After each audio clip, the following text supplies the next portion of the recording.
17th, 2012, and I'm going to interview Richard Chappell this morning as part of the Oral History Project for the one-room schools in Rehoboth.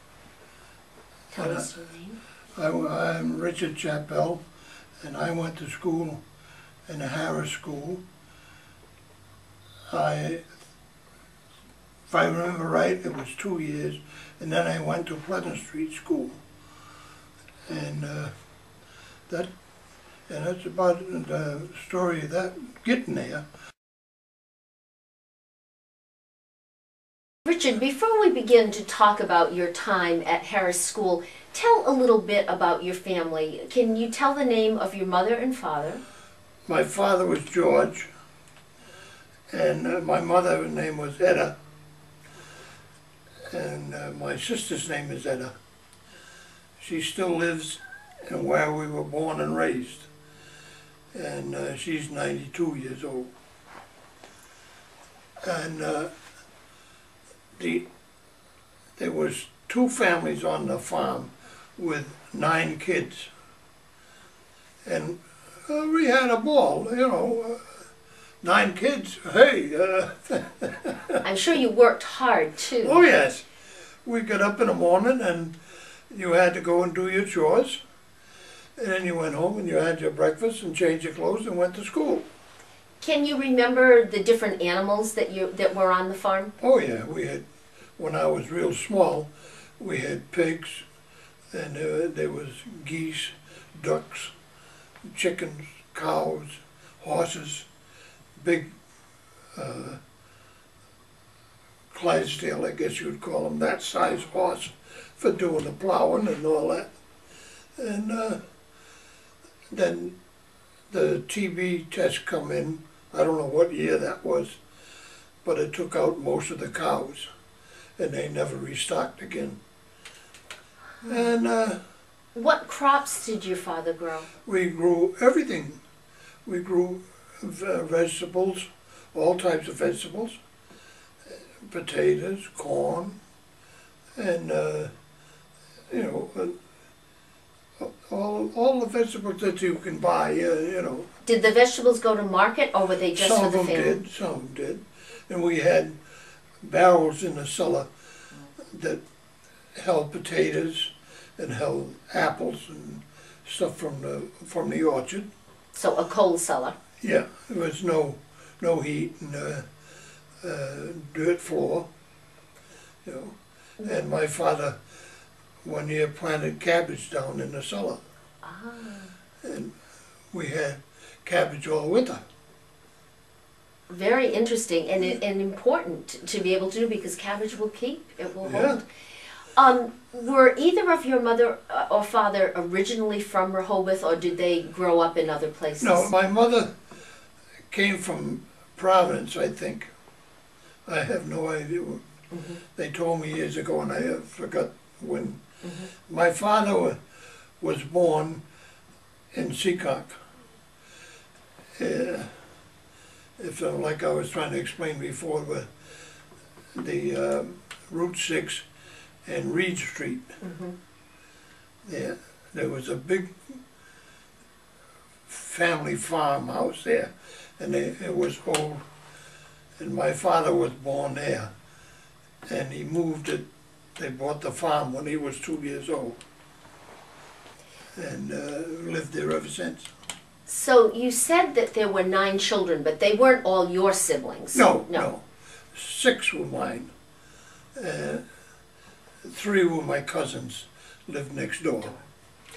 And we know because we looked at some records of earlier members of your family who attended Harris School. So why don't you tell who were the people? We looked at the names. Your father attended Harris School. yeah, my father.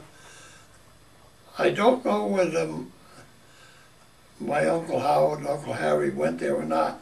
Their names are not on that list, but they might have. Yes, they might have. Maybe they didn't go to school, you know.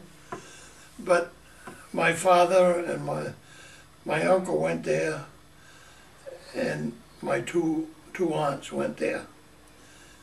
And then it was, I guess it was closed after that, and they reopened it, you know.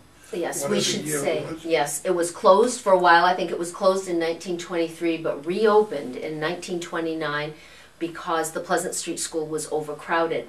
So how many grades did you think were in the room for the 2 years you were I there? think there was 4. Mm-hmm. 4. I know there was 4, let's Mm-hmm. face it that way, I know that. But to say there was 6 grades there, I don't think so. Probably not at that time. Yeah. So tell, you said that on the farm, I'm going to go back to that for a moment, that you had a lot of fun, you all had a good time. So when chores were done and you didn't have to work, what did you and your cousins do for fun? Well, in fall and winter, we played hide and go seek outside. And in the summer we played ball up on a field between the houses. Mm-hmm. And I'll tell you, we raised heck on the farm when we was out there working, throwing apples at each other, pears, you know, and all that. And potatoes. We go pick up potatoes, you're throwing them at each other, and all that. We did all those things. And you were careful not to hurt anybody and not to break something. Because you broke something, it was tough getting it fixed, you know, in those days. Do you remember, you know, we talked about punishment at school, you might have to sit under the teacher's desk. How about your parents? What did they do for discipline? Because it sounds like you all had a healthy sense of fun. Oh yeah. Well, my father used to give me whippings every once in a while. But my mother was, if she spoke in that tone of voice, you do what she said, you know. She might give you a cuff on the shoulder or something like that, but that's it. Do you ever remember going to bed without supper? Not really, not really. And we had to eat, and you sat down at the table, and you ate what was there. If you didn't like it, you didn't eat. That's all it was. That's what's there. That's what you get. So what do you, because your mother was feeding many children, can you remember what some of the meals were like? Oh yeah, like we have fried eggs. We have a platter with fried eggs, fried potatoes. You know, the old cast iron fried pan. Fill it up with fried potatoes. And she made Johnny cakes, real thin Johnny cakes. And she made them by the dozens. You put them on the table and she won't turn around and then go on. She'd have to do some more, you know. And the big meal was on a Sunday. They went shopping and they bought a roast and or we'd kill a chicken, have roast chicken, or whatever we was available to kill, chicken or turkeys or whatever. Where was the closest store? Because I know the ladies from Hornbein School tell that there wasn't a store for them close by. So if your parents went to a store, where was it? My parents went to the old Stop and Shop in East Providence on Waterman Avenue. Oh my goodness. And it was a store that went from Waterman Avenue right straight through to Taunton Avenue. I know. That's how long it was. Wow. And it was wide, you know, double house wide.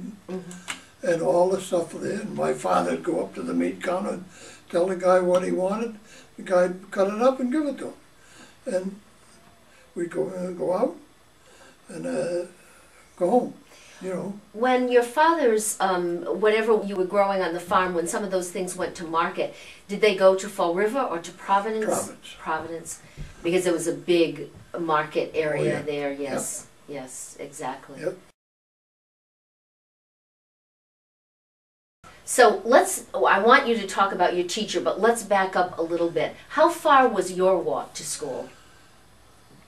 Oh, mile. A mile. At least a mile. Okay. And the teacher, my father's teacher, not the one. Okay. If you know where Harris School is, Yes. you know, the old house diagonally across the street. I do know, because I drive that all the time, yes. My father's teacher lived there, Do you remember her name? and her name was O'Neill. O'Neill. We'll look it up, too, because we'll have it exactly. So, Richard's... I think some part of that family still lived there. That's very possible, because look at you, you're still living where you grew up, Right. so... can you remember that mile walk to school, what you saw along the way? Were there many houses, other farms? No, it was farmland. Mm-hmm. And the farm that had the big house, you know where on the corner of Wheeler and Providence Street, the big double-decker house, Mm-hmm. that was there. And the farmhouse and the barns were next door to it, going towards Reed Street. And tell me what you told me before about how you walked to school, because you said you went cross lots, so... Yeah, we'd walk down the street to the bridge on Wheeler Street there. Mhm. And when we got across that, we'd go cross lots through the field to get there. And save time and a long walk, Right. you know. Richard's teacher for the 2 years that he was at Harris School was Ruth Nystrom. She, Richard said she had been a substitute teacher, he thinks, in town, but she filled in for the 2 years Yeah. that they reopened the school. Tell what she was like. Tell what you remember. I don't remember that much about it because I was only a little kid, you know. And as far as I know, she was nice, and she made me get under the teacher's desk one time because I was doing something I don't know what I was doing, but you know. We tell those stories at Hornbein School too of children having to sit under the teacher's desk Oh, because yeah. they were. What were you just little? Were you going to school there for first grade and second grade, or were Yes, you older? First yes. grade and second grade. Yeah. All right. So, so she. It looks like she was tough, but probably fair. Yeah, she was fair, you know, and she taught all the grades, and we had to keep quiet when she was teaching the other ones, you know. Of course. Can you remember what the room looked like? Could you describe it?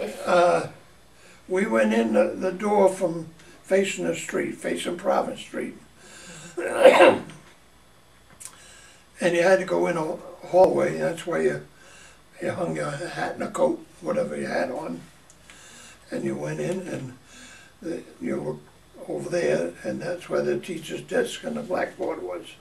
And you sat between there. And the kids at whatever grade they're in sat in certain sections. Exactly. You know. There was a stove. There must have been a Yeah, stove. there was a stove there. Was it in the center of the room? Do you That think? was in the back, In the back. between the two hallways. Like I said, there was two doors. The girls went in one, the boys in the other. And the stove sat in between the two doors, like on a platform.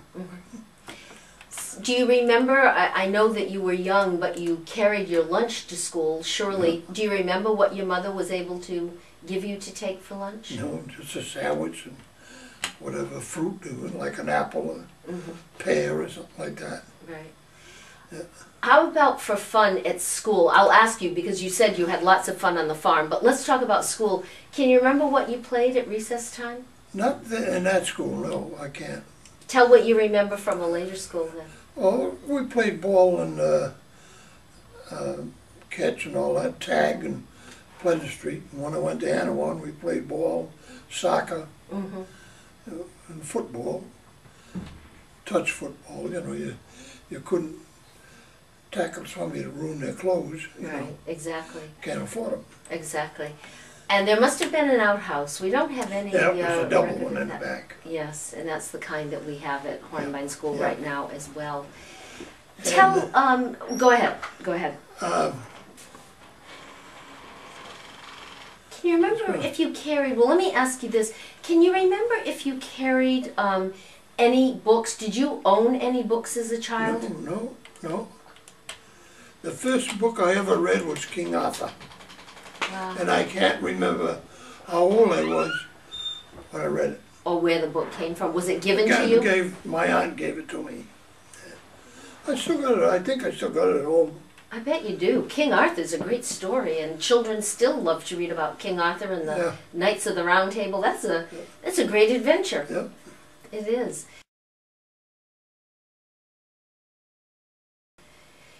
What else do you remember? What else would you like to tell about school, even if it's when you moved on to Pleasant Street School? Do you have other memories that you'd like to talk about, or a teacher? I have memories, but I don't want to. All right. All right. Is there a particular teacher that you remember who was kind, or? Yeah, I remember one that wasn't too kind, but that. We won't mention that teacher. I think her name was Vincent. Yes. She was. I forgot what grade, third or fourth grade teacher. She was very nice. Very nice. As far as I was concerned, I don't know what anybody else thought, you know. Well, everybody has a teacher or two, I think, that they remember who were particularly kind to them. And Beckwith was very nice to me, and Anna Warren, and Nelson. She married forgot what his name was. And as you went along through grades, what subject do you enjoy? I think history and was not a very fella, and no matter if you sat there and tried to explain it to me from you know. But you loved history and geography, so maybe why you liked King Arthur so much, because that's a wonderful piece of English history. When school years were done, tell about the work you did. How did your life go? Second World War? Well, I had jobs. Then went in a foundry, molding iron and all that. It was owned by Chaffee's great-grandfather, partly owned by him. And started getting slack, and they sent me to a machine shop. And before I went in, and I went into the, and when I came back, I went back. And did you do that here in Rehoboth or in Rhode Island? I was pasteurizing. When I was working for him, I came in and wanted to know if something for a job. What have you got? He says, I want to raise milk. Town, you know where it is? No, I don't. I don't know Davis Street. Well, Davis Street is Mason Street. Okay, all right. And his name, according to the history that I talked to Mont, he said that was the oldest, and the old house was on the street. Water and Lake. Who owned that? Lake. I was a kid, and I knew them. All of this is happening, all of these different happenings, some happening before the war, and I'm thinking some happening after the war. Well, I went back into the foundry, and then... Were you... they sent me a draft notice, and I said, I'm going to sleep, enough of that, I'm going to sleep on the ground. So my best man and I went, joined the Coast Guard, and he went to a dog with a patrol.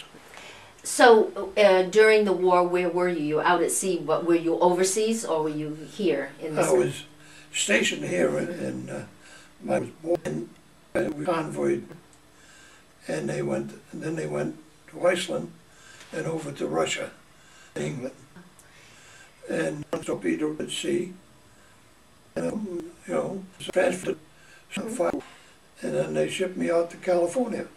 And I was in the 5th District, and on my order was to be stationed on Admiral. Yeah. He says, I didn't even know, I said, what was shipped in? They didn't ship me anyplace else because I was assigned to that ship. How many years in order did you? You said your best man, so I had children. Did you have? Yeah, I had 11 when we were married, and in town. He was the first kid. Oh my goodness, how old is he? Richard, to you, and this is not, Barbara and I remember our other interviews, a lot of, children. One was lightning, and the other died of diabetes. And I died, was killed, and I said to my wife, they lived through it, do the same. decided to go in, and I said to her, look, you never look back, don't get that car. No parent expects it, No. so it's very hard. Every day. Yes. But you moved beyond it. Right, Yeah. you have to. So I'm thinking, and then I'm thinking, let's go with a special memory that you hold. Very good of being an animal with Beck. She really Is legendary here. I schooling, and went there, then I went in the service. And they went in the service, they called my wife and told her they could such a, and so they got me from the school. Wow, good for And you. so my mother went down, and I got it. I had a lot of fun in school. You know, I was a devil. My sister and I still live it, and all the others, nice, they're dead. They're dead and buried. Her and I are still living.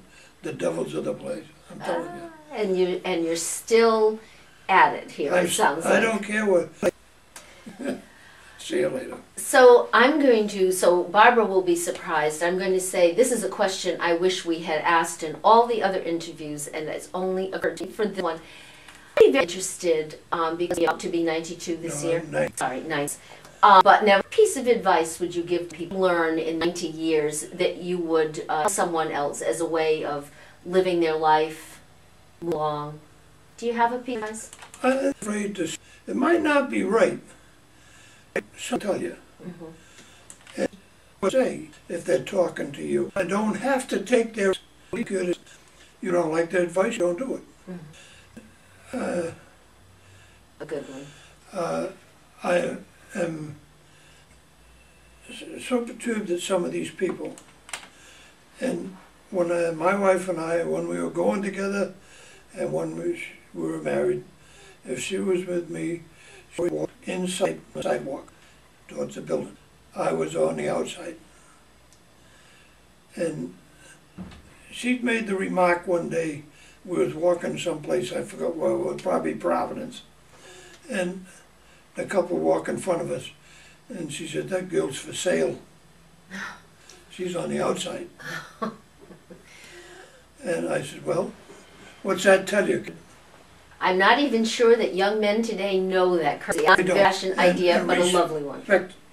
Respect yourself, respect other people, regardless of whether they're elderly people or your own age. At least respect them. Good piece of advice.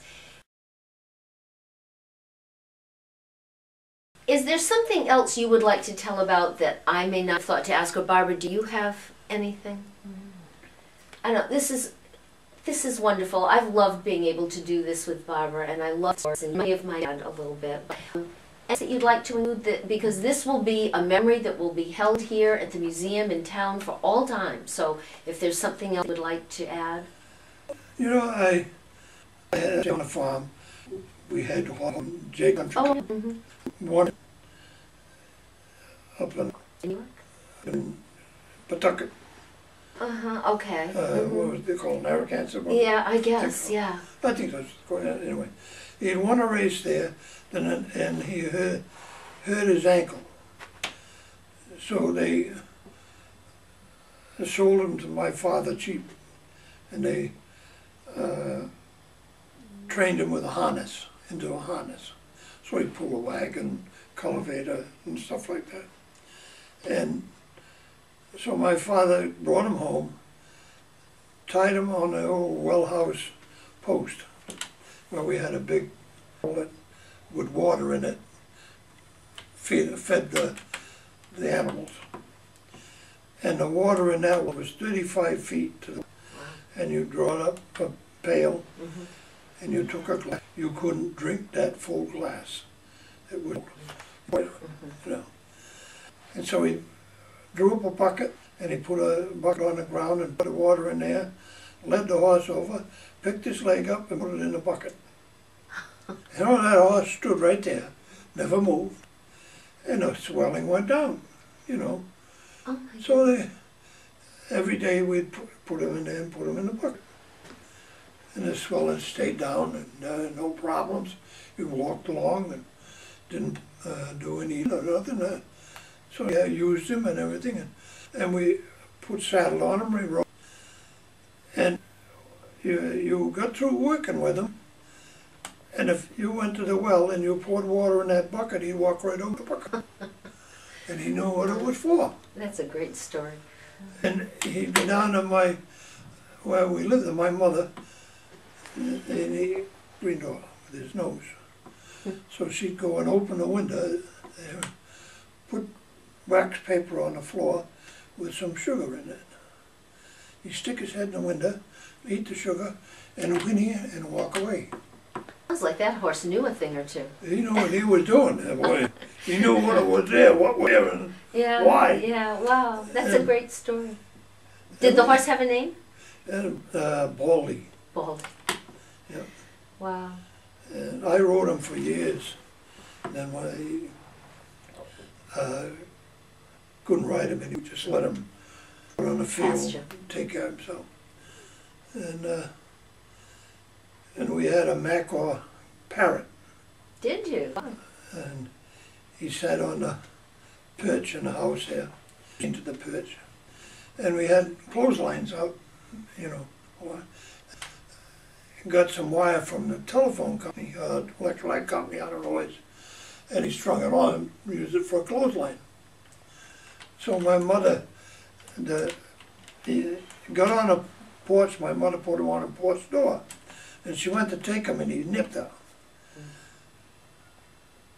Never did it again. She beat him. Oh my goodness. She grabbed him and he whacked him, and she whacked him. I said, "Boy, you don't bite me," you know. And she put him on the clothesline, and he could whistle. And we'd be down in the working and whistling, catch. And my mother would go out there, hold her hand out, he'd hold her head right up, and she'd walk in the house with him. He wouldn't bite her. Oh, wait. Manners, like they Oh, they did. That's not here in Rehoboth to have a bird like that, because I was being practical, hard. We had all the farm animals, Right, you know, right. and everything like that. And that parrot was given to my mother by a relative that got it from South America. Wow. He was on a